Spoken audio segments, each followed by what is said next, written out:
नमस्कार शिक्षक साथियों, आपका मेरे चैनल में स्वागत है। प्रस्तुत है निष्ठा मेगा परीक्षा से संबंधित महत्वपूर्ण प्रश्नों के उत्तर। तो चलिए शुरू करते हैं। अभी तक कितनी राष्ट्रीय शिक्षा नीति आई है? तो उत्तर है 3 शिक्षा नीति आई है। शिक्षा शास्त्र का वो प्रकार जो दिव्यांग बच्चों को सामान्य बच्चों के साथ पढ़ने का अवसर प्रदान करता है, क्या कहलाता है? उत्तर है समावेशी शिक्षा कहलाता है।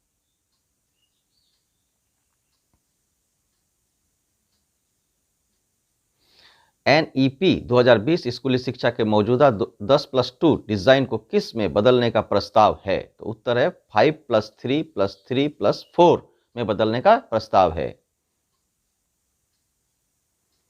बच्चों को निःशुल्क और अनिवार्य शिक्षा का अधिकार अधिनियम कब अधिनियमित किया गया और कौन से वर्ष में लागू किया गया? उत्तर है वर्ष 2009 में अधिनियमित किया गया और अप्रैल 2010 में लागू हुआ।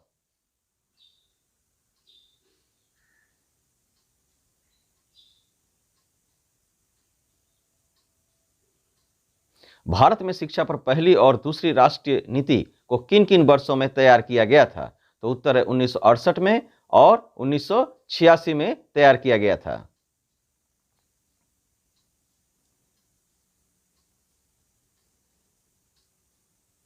छात्रों के लिए शिक्षकों को कक्षा के वातावरण में सकारात्मकता को बढ़ावा देने की आवश्यकता है ताकि छात्र क्या अनुभव कर सके? उत्तर है सुरक्षित और स्वीकृत अनुभव कर सके।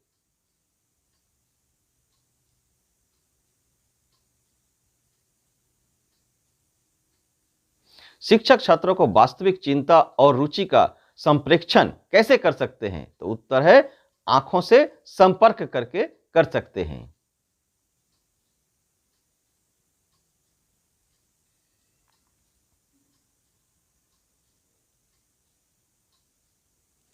चौकस श्रवण कौशल उपस्थित होने के लिए एक शिक्षक को छात्रों के किन बातों पर ध्यान देने की आवश्यकता होती है? उत्तर निम्नलिखित बातों पर ध्यान देने की आवश्यकता है। ए व्यवहार और कार्य, बी मौखिक अभिव्यक्ति, सी गैर मौखिक भाव।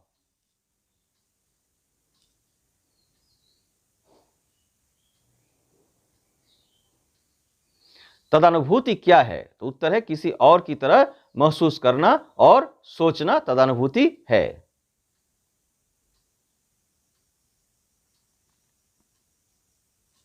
राष्ट्रीय पाठ्यचर्या की रूपरेखा कौन तैयार करता है? तो उत्तर है NCERT द्वारा तैयार किया जाता है राष्ट्रीय पाठ्यचर्या की रूपरेखा।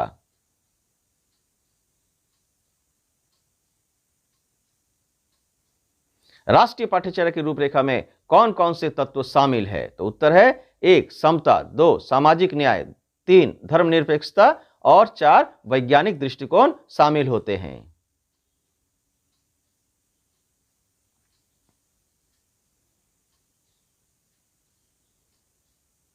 निम्नलिखित में से कौन सा संवेदनशील शिक्षक की विशेषता है? छात्रों की आवश्यकताओं और समस्याओं के अनुरूप होना, हर समय स्वयं और दूसरों की निगरानी करने में सक्षम होना, सी स्वयं की आवश्यकताओं के प्रति सचेत रहना और डी है आलोचना और मूल्यांकन के से आहत होना। तो उसका सही उत्तर है छात्रों की आवश्यकताओं और समस्याओं के अनुरूप होना। मुख्यतः घरेलू हिंसा कहां होती है? तो इसका उत्तर है घरेलू हिंसा मुख्यतः होती है गरीब परिवार में, कुलीन परिवार में, इन दोनों जगहों पर होती है।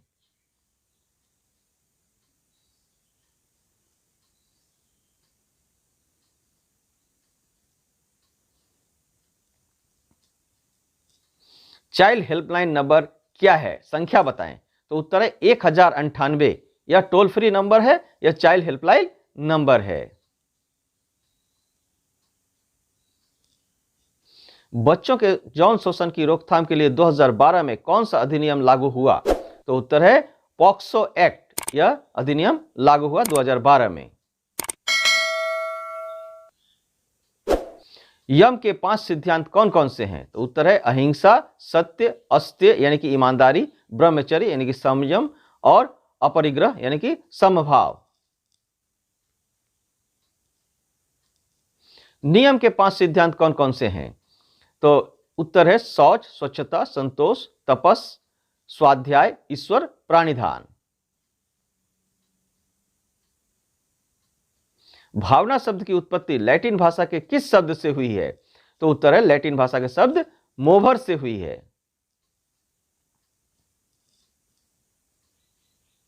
इंटरनेट, गैजेट्स और मीडिया के सुरक्षित उपयोग क्या क्या शामिल है?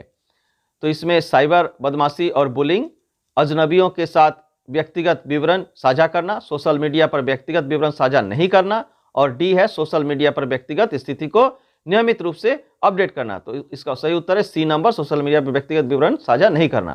किस आसन में बाहें ऊपर की ओर खींची होती है? तो उत्तर है हस्तोत्तानासन। संतुलित आहार से क्या तात्पर्य है? तो उत्तर है भोजन में उचित अनुपात में प्रोटीन, कार्बोहाइड्रेट, वसा, विटामिन का समावेश होना। हमारे शरीर में परिवर्तन प्राकृतिक, सामान्य और स्वस्थ होते हैं, क्या यह कथन सत्य है? तो उत्तर है हां, यह कथन सत्य है। किशोर न्याय एक्ट कब अस्तित्व में आया? तो उत्तर है 2015 में अस्तित्व में आया। यूएनसीआरसी का पूरा नाम क्या है? United Nations convention on rights of children, बच्चों के अधिकारों पर संयुक्त राष्ट्र सम्मेलन। यूएनसीआरसी में कितने अनुच्छेद है? तो उत्तर है 54 अनुच्छेद है। यूएनसीआरसी के किन अनुच्छेदों में बच्चों के अधिकारों की बात कही गई है? तो उत्तर है अनुच्छेद 1 से 40 में। किशोर न्याय अधिनियम 2015 के किस धारा के अनुसार बालक की उम्र 18 वर्ष बताई गई है? तो उत्तर है धारा 2 का 12 के अनुसार बताई गई है। बाल कल्याण समिति सीडब्ल्यूसी का संबंध किससे है? तो उत्तर है न्यायालय से है। पॉक्सो अधिनियम, पॉक्सो एक्ट को संसद से पहली बार कब पारित किया गया था? उत्तर है 2012 ईस्वी में पारित किया गया था। पॉक्सो का पूरा नाम क्या है? तो उत्तर है protection of children from sexual offence act, बच्चों का लैंगिक अपराधों से संरक्षण अधिनियम। गुरुत्व प्रवेशन लैंगिक हमले में न्यूनतम सजा का प्रावधान कितना है? तो उत्तर है 20 वर्ष। यूडीएल का फुल फॉर्म क्या है? Universal design for listening. POCSO act में अधिकतम सजा का क्या प्रावधान है? उत्तर है मृत्युदंड। निष्ठा मॉड्यूल में कितने चरण है? तो 7 चरण है। पॉक्सो एक्ट में बालक का उम्र क्या माना गया है? तो उत्तर है जिसका उम्र 18 वर्ष से कम हो उसे बालक माना गया है। पॉक्सो एक्ट में कुल कितनी धाराएं हैं? तो उत्तर है कुल 46 धाराएं हैं। गंभीर अक्षम बच्चों को किस अधिनियम के तहत घर में ही शिक्षा पाने का अधिकार है? तो उत्तर है अधिनियम 2012 के तहत अधिकार है। राजतंत्रात्मक शासन प्रणाली में कौन निर्णय लेता है और सरकार चलाता है? उत्तर है राजा या रानी। सामाजिक विज्ञान या सामाजिक अध्ययन वर्ग में मार्क संसद संचालन करने का मुख्य कारण क्या है? तो उत्तर राजनीतिक संस्थाओं के कामकाज की कुछ समझ विकसित करना। 23.5 डिग्री दक्षिण अक्षांश के रूप में माना जाता है किसे? तो उत्तर है मकर रेखा को। भाषा सीखने में केंद्रीयता का अर्थ क्या है? उत्तर है सभी विषय वस्तु सीखना, मूल रूप से भाषा सीखना है। मातृभाषा आधारित बहुभाषिकता क्या है? उत्तर है सभी बच्चे अपनी मातृभाषा में स्कूली शिक्षा शुरू करते हैं और कई भाषाओं को जोड़ते हुए आगे बढ़ते हैं। राष्ट्रीय पाठ्यचर्या की रूपरेखा एनसीएफ कब कब लागू हुआ? तो उत्तर है 1975, 1988, 2000 और 2005 में। अब तक 4 बार लागू हुआ।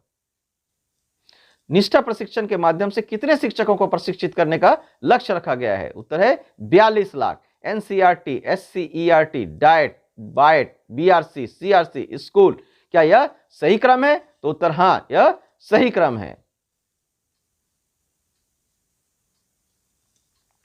कौन पाठ्यचर्या को बच्चों के लिए अनुकूल बनाने के लिए समावेशी और सार्थक बनाने को रेखांकित करता है? तो उत्तर है एनसीएफ।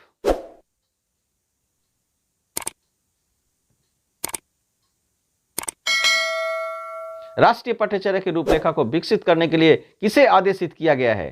तो उत्तर है एनसीईआरटी को।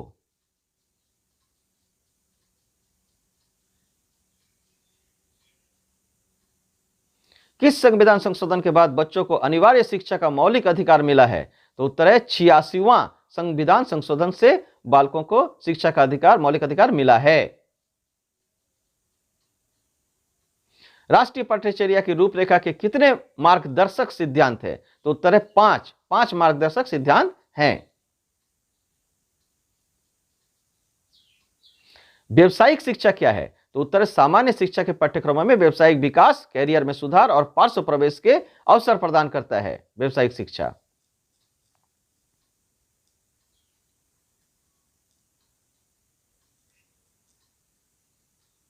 शिक्षा का मैग्ना कार्टा किसे कहते हैं? तो उत्तर है वुड डिस्पैच। इसे शिक्षा का मैग्ना कार्टा भी कहा जाता है।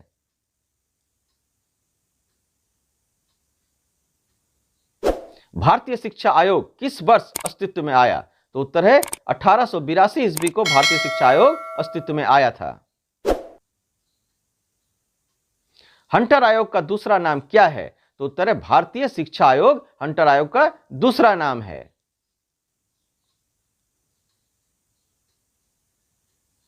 व्यावसायिक शिक्षा का उद्देश्य क्या है? उत्तर 1 विद्यार्थियों में आत्मविश्वास लाना, 2 कुशल जनशक्ति की मांग और आपूर्ति के बीच अंतर कम करना, 3 प्रत्येक व्यक्ति के लिए रोजगार के अवसर बढ़ाने तथा उनकी रुचि के अनुसार रोजगार और शिक्षा देना, यह व्यावसायिक शिक्षा का उद्देश्य है। किस वर्ष में महात्मा गांधी ने आग्रह किया कि मैनुअल और उत्पादक कार्यों को परीक्षा में स्थान मिलना चाहिए? तो उत्तर है 1937 ईस्वी में। वर्धा शिक्षा योजना क्या है? उत्तर है महात्मा गांधी की नई तालीम को वर्धा शिक्षा योजना कहा जाता है।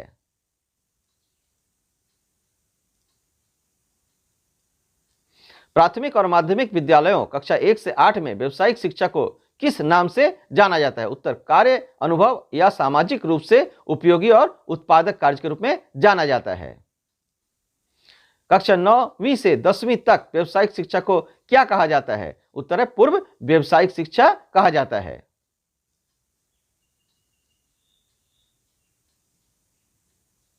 वर्तमान में किस प्रकार की शिक्षा छात्रों तथा समाज के लिए लाभप्रद है? तो उत्तर है रोजगार परक व्यावसायिक शिक्षा वर्तमान में लाभदायक है।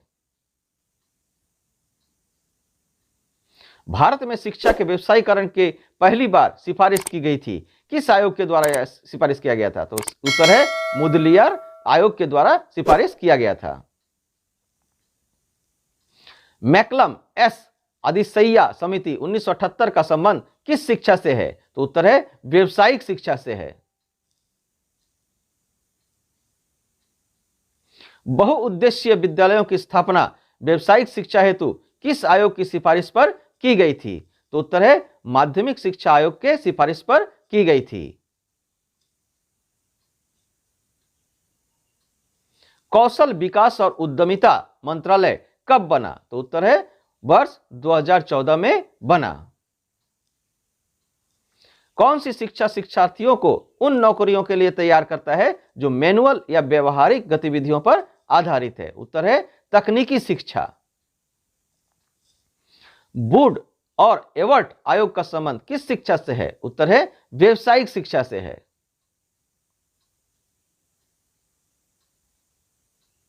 कोरोना वायरस को नोवेल कोरोना वायरस क्यों कहा गया है? तो उत्तर है क्योंकि यह बिल्कुल नया वायरस है, इसलिए इसे नोवेल कोरोना वायरस कहा गया है। विद्यालयों और समुदाय के बीच डैश डैश डैश का निर्माण करने की आवश्यकता है, क्या? प्रभावी संचार तंत्र का। विद्यालय नहीं आने वाले छात्रों को नियत कार्य, गृह कार्य आदि दिए जा सकते हैं, जिसकी देखरेख किसे करनी चाहिए? तो उत्तर है शिक्षकों को करनी चाहिए। विद्यालय में प्रवेश के समय हर बच्चा का रोजाना बुखार, खांसी और जुकाम की जांच कैसे की जानी चाहिए? तो उत्तर है स्कैनिंग के माध्यम से की जानी चाहिए। अगर किसी बच्चे में निम्नलिखित लक्षण दिखे तो यह क्या संकेत देती है? 1 व्यवहार में अप्रत्याशित और अचानक परिवर्तन, 2 थकान और नींद में कठिनाई, 3 कक्षा में खराब उपस्थिति। तो इसका सही उत्तर है यह बाल लैंगिक उत्पीड़न के संकेत हैं। व्यंजक x+2 क्या है? तो उत्तर है किसी ज्ञात और अज्ञात संख्या के बीच संबंध को यह बताता है। निम्नलिखित को सही क्रम में व्यवस्थित करें। 1 पाठ्यक्रम, राष्ट्रीय शिक्षा नीति, शिक्षण सहायता सामग्री, पाठ्य पुस्तक, पाठ्यचर्या, राष्ट्रीय पाठ्यक्रम की रूपरेखा और अधिगम उद्देश्य। तो सही क्रम दिया गया है। राष्ट्रीय शिक्षा नीति पहले आएंगे, उसके बाद राष्ट्रीय पाठ्यक्रम की रूपरेखा, उसके बाद पाठ्यचर्या, उसके बाद पाठ्यक्रम, उसके बाद पाठ्यपुस्तक, उसके बाद शिक्षण सहायता सामग्री और अंत में है अधिगम उद्देश्य। यह सही क्रम है। उसके बाद है एनसीएफ का फुल फॉर्म क्या है? तो उत्तर है N for national, C for curriculum और एफ फॉर फ्रेमवर्क, यानी कि नेशनल करिकुलम फ्रेमवर्क।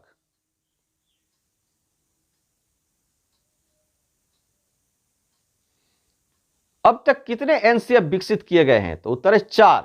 1975 में, 1988 में, 2000 में और 2005 में एनसीएफ विकसित किए गए हैं। समावेशी शिक्षा किसे कहते हैं? तो उत्तर है सामान्य बच्चे और विशेष आवश्यकता वाले बच्चे जहां एक साथ शिक्षा ग्रहण करें उसे ही समावेशी शिक्षा कहते हैं। यदि जानकारी अच्छी लगी हो तो वीडियो को लाइक और सब्सक्राइब करें और बेल आइकन को प्रेस करें ताकि आने वाले इसी प्रकार के वीडियो का नोटिफिकेशन आसानी से आपको मिल सके। धन्यवाद शिक्षक साथियों। Thanks for watching.